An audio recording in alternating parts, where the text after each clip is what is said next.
So I was just reading over the Declaration of Independence and the 27 different points of evidence that were listed by the signers as to the reasons for declaring independence from England at the time. And in light of what's going on as a country and Declaration of Independence, I finished reading A Voice of the Martyrs magazine here this morning, and of course, Voice of the Martyrs really documents Christian persecution worldwide. So thinking about injustice and persecution, or at least perceived injustice and persecution, and reflecting on the possibility of that as a Christian here in the United States, thinking about the best way to influence other people, especially those who do not agree with you. And in my reading, I came across two passages of scripture that I want to share. The first one is in Titus chapter 2, starting in verse 7 and 8. It says, "Show yourself in all respects to be a model of good works and sound speech that cannot be condemned, so that an opponent may be put to shame, having nothing evil to say about us." This one verse right here clearly specifies that that we are not only to stand for truth, to have the right message, but also to have the right delivery of that message. And I'm thinking about, let's say, somebody that I disagree with, but what would produce in me a heart of respect and admiration for that individual? And I think it would be firm, clear convictions that they lay out in a very concise, specific manner. And then their actions and their behavior speaks of humility. It speaks of respect for others.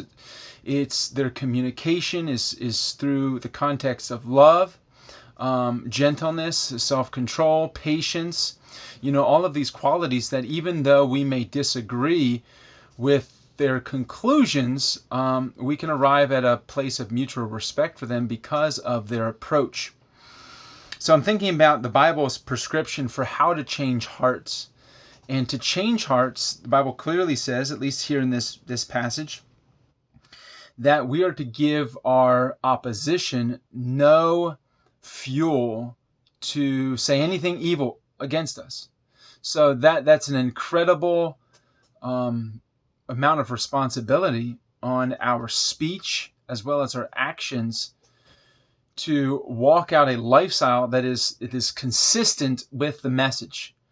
Of course, one of the greatest turnoffs to Christianity is hypocrisy, where there's inconsistency between the message or the truth that one supposedly stands upon and their behavior, their lifestyle, their actions, and their words. So we want consistency between the message and then also delivery, the living out of that message. No hypocrisy. We don't want to take worldly means like revenge in order to accomplish our stated objective. The Bible really speaks of love as in comparison with revenge, violence, and hatred. And here's a second passage from Romans chapter 12. Romans chapter 12, verse 17, "Repay no one evil for evil, but give thought to do what is honorable in the sight of all." What is honorable? Like, wow, I respect that. That's honorable is a very high standard. And it says, "If possible, so far as depends upon you, live peaceably with all. Beloved, never avenge yourselves, but leave it to the wrath of God. For it is written, 'Vengeance is mine, I will repay,' says the Lord. To the contrary, if your enemy is hungry, feed him. If he is thirsty, give him something to drink.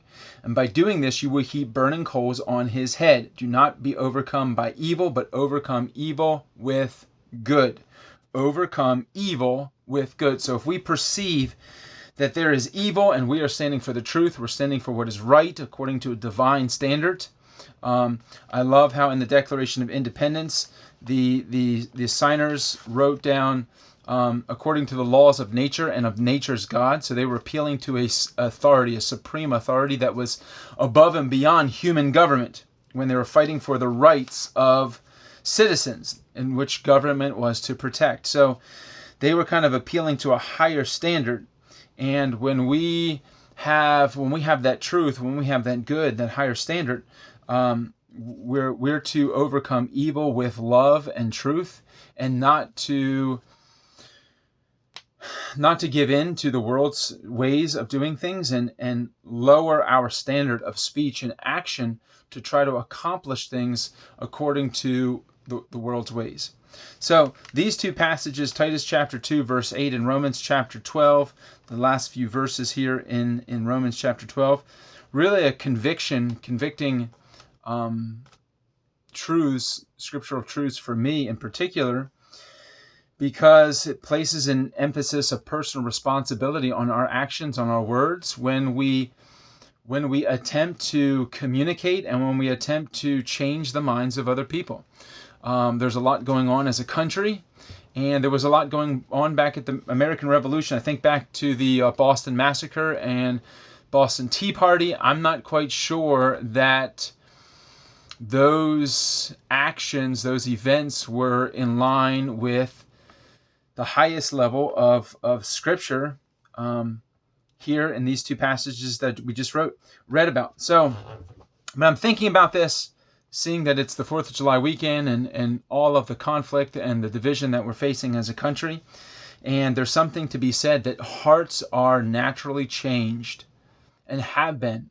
Prison guards, I think government officials, even when you look at the Bible from the New Testament perspective, a lot of the priests and teachers of the law and even Pharisees and Nicodemus came to Christ because they heard the message, but they saw the lifestyle of the apostles as well, and their willingness to be persecuted, to sacrifice their lives for what they were convinced was the truth.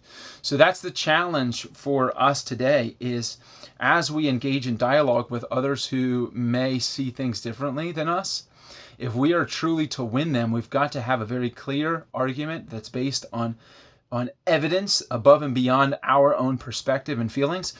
But also, we've got to have a lifestyle that truly backs up that message and doesn't give our opposition any room to point out or to point out any inconsistencies in our life. And when I look at politicians, both Republican and Democratic side, I really don't see that in a majority of the individuals. Even the talk show hosts, the speech that they use is kind of demeaning against the other side. And I can't find someone who speaks with honorable speech that I can say, wow, I really respect that guy. I see where he's coming from. I respect him. And he shows respect to everyone across the field, regardless of who that is, he or she. So I just want to encourage you today to consider these truths and to really reflect upon your own behavior and speech, and ask Jesus to enable you to be a good representative of Him in this world as we dialogue and as we engage with others who may see things different than we do, especially in the political climate that we have today, and a lot of the cultural issues that the country is kind of facing and wrestling with. So hopefully this was helpful to you. Two passages of Scripture as a lens by which we can observe our own actions and our own character and our own speech as we attempt to influence the world for biblical standards and for Christ.